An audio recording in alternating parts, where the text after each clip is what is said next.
এই এলাকাতে আমার একটা খুব দুর্নাম আছে, এটা আমার ব্যক্তিগত কথা বলছি খুব ভালো করে শুনে নেন। গত বছরে আমার একটা ডেট করা হয়েছিল এইখানে, কোন জায়গায় সঠিক জানি না, তবে এই গ্রামটা। খুব মন দিয়ে শুনে নেন, যদি ওখানকার ভাইয়েরা এখানে আমার সঙ্গে ঝামেলা করার চেষ্টা করছিল, কিন্তু যাই হোক এনারা ঠিকঠাক করে নিয়ে এসেছেন।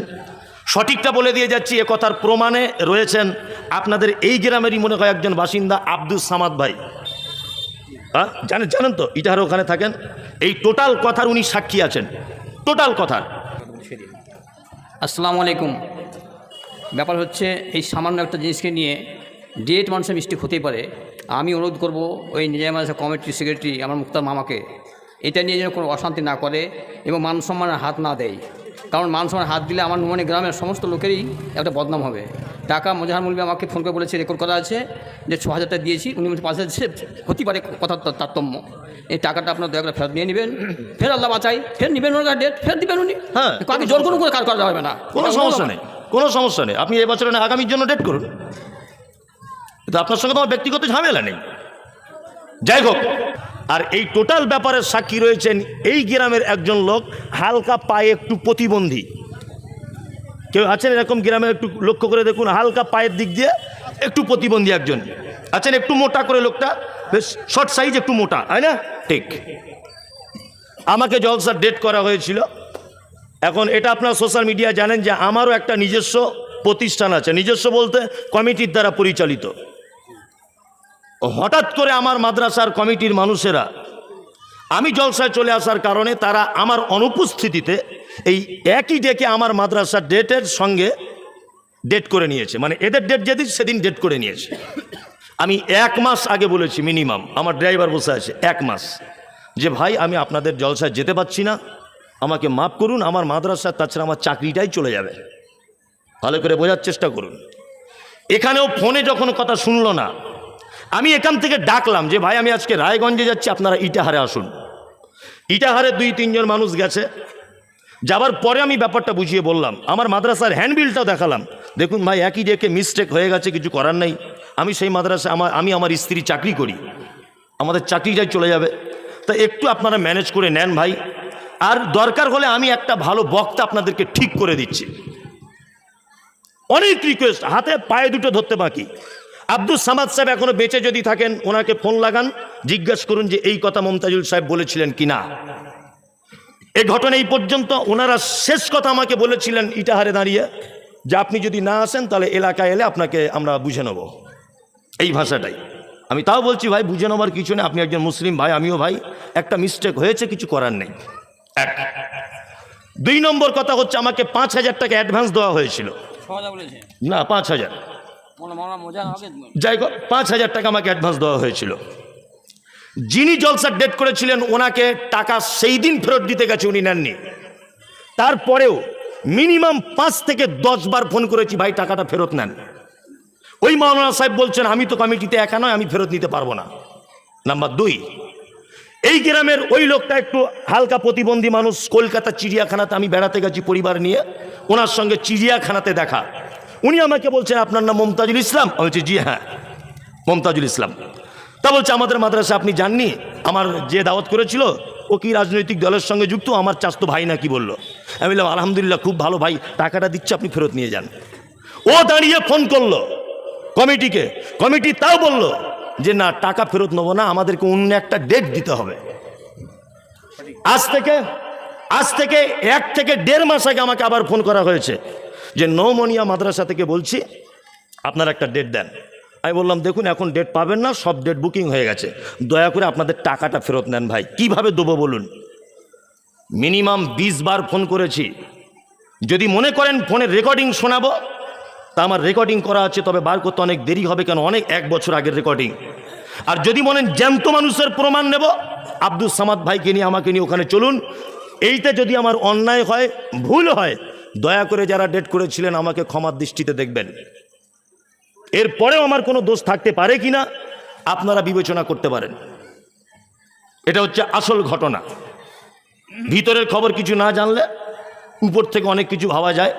যারা এখানে আমাকে গালাগালি দিচ্ছিলেন আমি নিজে কানে শুনেছি, ঠিক এই ভাষাতে বলছে, এই বোকাচোদা তুই আমাদের ডেট দিয়ে দেশ নিসনি এইখানে এখন।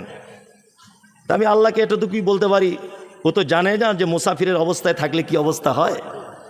ও তো জানে না গাল কাকে দিচ্ছি, তোমার সঙ্গে আমার শত্রুতা আছে। হয়তো একটা ডেট এদিক ওদিক হয়ে গেছে কোনো একটা কারণে, তাই বলে তুমি আমাকে এই শব্দ ব্যবহার করবে? নিশ্চয় ক্ষতি হবে মানুষের। হ্যাঁ, আল্লাহু আকবার। আমি জলসার দিন পর্যন্ত বলেছি, একটা বাংলাদেশ থেকে বক্তা এনে দিচ্ছে আপনাকে। সেই দিন বিকাল পর্যন্ত ফোনে কথা, আমি নিজে ফোন করছি, ভাই বক্তা পাঠাবো। এই হচ্ছে আসল কথা। আমি চুল পরিমাণ কোনো মিথ্যার আশ্রয় নিই, আল্লাহর কসম করে বলছি। কেন এত মানুষ আর আমি একা মিথ্যা কথা বলে দিয়ে চলে যাবো, এটা নয়। এ কথাটা সত্যতারা জেনে রাখুন। যারা আছেন এখন আমার বক্তব্যের পরে আমাকে ধরবেন, যেটা ভালো হয় সেটা করবেন। আর দয়া করে ভাই টাকাটা ফেরত নিয়ে নেবেন। বহু চেষ্টা করেছি, আপনারা নেননি। যাই হোক, আল্লাহ সুবহানাহু ওয়া তাআলা এটা বলছেন। কি বলছেন? ইয়াতাওয়াক্কালুন। মোমেন কার উপরে ভরসা করে? কার উপরে? আল্লাহর উপরে। এটা আপনারা দেখতে পাচ্ছেন যে এই মুহূর্তে ভারত থেকে অনেক দূরে একটি দেশ, আপনার এই বাসাহাত থেকে আব্দুল খাবির, মরহুম আব্দুল খাবির সাহেবের স্ত্রী দান করেছেন। মরহুম আব্দুল খাবির সাহেবের স্ত্রী 5,000 টাকা দান করেছেন। যাই হোক, আপনারা দেখতে পাচ্ছেন যে এই মুহূর্তে দুটি দেশের সঙ্গে যুদ্ধ লেগেছে, ফিলিস্তিন আর ইসরায়েল। দেখতে পাচ্ছেন? আল্লাহু আকবার। ইসরায়েলে ফিলিস্তিনির একটা বাচ্চা শিশুকে জিজ্ঞাসা করা হচ্ছে, মা তুমি নামাজ পড়ো? বলছে আমি দিনে 6 ওয়াক্ত নামাজ পড়ি। 1 জোহরে পড়ি, আসরে পড়ি, মাগরিবে পড়ি, এশাতে পড়ি, ফজরে পড়ি, আর প্রত্যেক দিন জানাজার নামাজ পড়ি। বাচ্চা মেয়ে কচু কাটা করে দেওয়া হচ্ছে ফিলিস্তিনিদের মানুষগুলিকে। আল্লাহু আকবার। জি, যে কথা বলছিলাম, যাই হোক, যেটা আপনাকে বলছিলাম যে সেটা হচ্ছে একটা মারাত্মক পরিস্থিতি আপনারা দেখতে পাচ্ছেন। এই পরিস্থিতির কারণে তারা এই মুহূর্তে শুধুমাত্র বেঁচে আছে আল্লাহর উপরে ভরসা করে। কার উপরে? আল্লাহর উপরে ভরসা করে। সারা পৃথিবীর অন্যান্য মুসলিম দেশগুলো বলছে তোমাদের পাশে আছি, একজনও বাস্তবে কেউ পাশে নেই। ওই সোশ্যাল মিডিয়াতেই দেখতে পাচ্ছি পাশে আছে, কেউ পাশে নেই। এটা ভারতবর্ষের মানুষ, আমি হিন্দুস্তানের মানুষ। আমি এখান থেকে কোন রকমের সহযোগিতা করতে না পারলেও আপনার কাছে অনুরোধ যে আপনি প্রত্যেক নামাজে অন্তত পক্ষে ইমাম সাহেবকে বলুন যে তাদের জন্য একবার কুনুতে নাজেলা পড়তে। এটা যদি না হয় তাহলে এটাও বলুন, কি বলুন? যে আল্লাহ, যারা বিপদের সম্মুখীন তুমি তাদেরকে রক্ষা করো। ইনশাল্লাহ আমরা বলবো, ইনশাল্লাহ। সেই আল্লাহ আজও আছে, যে আল্লাহ নমরুদের কাছ থেকে নবী ফেরাউনকে বাঁচিয়েছিলেন, যে আল্লাহ নমরুদের কাছ থেকে ইব্রাহিমকে বাঁচিয়েছিলেন, যে আল্লাহ ফেরাউনের কবল থেকে মূসাকে বাঁচিয়েছিলেন, যে আল্লাহ ইউনুসকে মাছের পেট থেকে বার করে নিয়ে এসেছিলেন, সেই আল্লাহ আজও আছে না নেই? আছে। হে কাবার মালিক, তোমার কাছে ডাকুল আবেদন, ফিলিস্তিনি যে সমস্ত মানুষরা নিরীহভাবে মারা যাচ্ছে, যাদেরকে হত্যা করা হচ্ছে, হে আল্লাহ তুমি আজও পর্যন্ত ইচ্ছা করলে তাদেরকে তুমি বাঁচাতে পারো। তোমার কাছে অনুরোধ, তোমার কাছে আবেদন, আল্লাহ ফিলিস্তিনি মানুষদেরকে তুমি বাঁচিয়ে নাও। তোমার কাছে আরো একটা আবেদন, তুমি যেমন আব্রাহার সৈন্যদেরকে চিহ্নিত করে মেরে দিয়েছিলে, ঠিক কেমন ইসরায়েলের মসজিদের যারা শত্রু, ফিলিস্তিনিদের মোমেন মানুষদের যারা শত্রু, হে আল্লাহ সেই সমস্ত ইসরায়েলের ইহুদেরকে তুমি চিহ্নিত করে তাদেরকে মাটিতে মিশিয়ে দাও। একবার আমিনটা অন্তত বলুন। আল্লাহু আকবার। কি অবস্থা চলছে বোঝানো যাবে না বলে। ইয়াতাওয়াক্কালুন, মোমেন কার উপরে ভরসা রাখবে? নবীজি বলেছেন, খায়রিহি ওয়া শাররিহি মিনাল্লাহি তাআলা, ভালো মন্দ যা কিছু হবে একজন মোমেন আল্লাহর উপরে ভরসা রাখবে। আপনি বিপদে পড়েন, আপনি মুসিবতে পড়েন, আপনার ব্যবসাতে লস হয়েছে, ব্যবসাতে লাভ হয়েছে, আপনার বেটা হয়েছে, আপনার বেটি হয়েছে, সারা পৃথিবীর যত রকমের ফয়সালা আপনার উপরে যখন চলে আসবে, আল্লাহ তাআলা বলছে তুমি যদি মোমেন হয়ে যাও, ইয়াতাওয়াক্কালুন, তুমি আল্লাহর উপরে ভরসা করবে। মোমেনের 3 নম্বরের গুণ কি? আল্লাহর উপরে ভরসা। নাম্বার 4, আল্লাহ বলে আল্লাযীনা ইউকিমুনাস সালাতা, আর মুমিন হলো তারা যারা 5 ওয়াক্তের সালাত আদায় করবে, অর্থাৎ নামাজ পড়বে। আপনারা পড়ছেন তো? কয় কারা কারা 5 ওয়াক্ত পড়েন? 5 ওয়াক্ত লোক হাত তুলবেন, জুম্মার লোক নয়। মাশাআল্লাহ, আলহামদুলিল্লাহ। এখানকার অনেক মানুষ, একটু পানি দেখি। খুব ভালো লাগলো যে এখানকার অনেক 5 ওয়াক্ত নামাজি। এখন যারা পড়ে না, আলহামদুলিল্লাহ, যারা পড়ে না এদের অবস্থা কেমন বললে রাগ করিয়েন না, আর রাগ করলেও আমার কিছু যায় আসে না। আল্লাহ তাআলা পবিত্র আল কোরআনে কথা বলতে গিয়ে বলেছেন, কি বলেছেন? মা সালাকাকুম ফি সাকার ক্বালু লাম নাকু মিনাল মুসাল্লিন। একজন জাহান্নামী একজন জান্নাতীকে বলবে, পাশাপাশি বসে জলসা শুনেছিলাম, তুমি আজকে জাহান্নামে আর আমি কেন জান্নাতে, আর আমি জান্নাতে তুমি কেন জাহান্নামে? তখন সেই লোকটা বলবে জাহান্নামী, ক্বালু লাম নাকু মিনাল মুসাল্লিন, ভাই আমার জীবনের সব ভালো কাজ ছিল, শুধু নামাজ পড়িনি তাই জাহান্নামে। ভাই এখানে যারা একটু কথা বলছেন সাইডে সরে যান, রাস্তায় ডিস্টার্ব করিয়েন না, সরে যান ওদিকে, সাইডে গিয়ে বলুন। ক্বালু লাম নাকু মিনাল মুসাল্লিন, আমরা শুধু নামাজ পড়িনি তাই। আমাদের বাজারে কয়েক কোয়ালিটির নামাজি দেখতে পাওয়া যায়, কয়েক কোয়ালিটির। এক, কিছু কিছু লোক আছে জোহরে যায় আসরে যায় না, আসরে যায় মাগরিবে যায়, এশাতে যায় না। আর কিছু লোক আছে 4 ওয়াক্তে যায়, ফজরে যায় না। এরকম নামাজি আছে না নেই? আবার কিছু লোক আছে, কি আছে, যে না সারা সপ্তাহে যায় না, জুম্মার দিনে যায়। এরকম লোক আছে না নেই? আছে। আচ্ছা বলুন তো, যারা 1 ওয়াক্ত পড়ে আর 1 ওয়াক্ত পড়ে না, যারা 1 ওয়াক্ত ছাড়ে আর 1 ওয়াক্ত ধরে, এরা কি নামাজির ভিতরে না নামাজির বাইরে? মানে স্লিপ করা, একজন বলছে স্লিপ করা, মানে 1-2 ওয়াক্ত মিস হয়েছে, তাই না? এখন এই কোয়ালিটি ভাগ করা খুব বড় বিপদ, তবে খুব সহজ। আপনার ছেলে মাধ্যমিক পরীক্ষা দিচ্ছে, 4টে বিষয় পরীক্ষা হচ্ছে, 4টে বিষয় ধরে নেন। আপনার ছেলে 3টেতে নাম্বার পেয়েছে 100-র মধ্যে 99 করে, বা 100-তে 100 নাম্বার পেয়েছে 3টে সাবজেক্টে, আর একটাতে পেয়েছে ডবল 0, মানে ডবল 0, 0 1 নাম্বারও পায়নি। আচ্ছা বলুন তো, পাস করেছে না ফেল করেছে? ফেল। 3টেতে 99 করে, একটাতে 0, এই কারণে ও ফেল।